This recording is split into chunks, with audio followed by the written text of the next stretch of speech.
अजित पवारांसहित कुणी ताम्रपट घेऊन इथं जन्माला आलेलं नाहीये.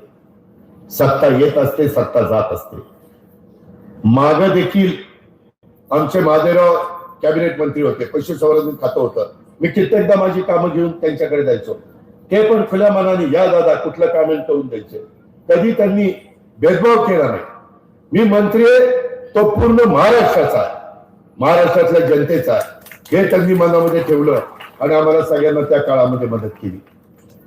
मंत्री असताना पण माझ्या भागात यायचे आणि तिथं साध्या साध्या घरामध्ये कधी कार्यकर्त्याच्या घरी मुक्काम करायचे. सकाळी उठल्यावर तिथंच बाहेर आंघोळ करायचे, तिथंच सगळं उरकून पुन्हा कामाला लागायचे. एकदम तळागाळामध्ये काम करणारा हा आपला सहकारी. अशीच माणसं असावी लागतात.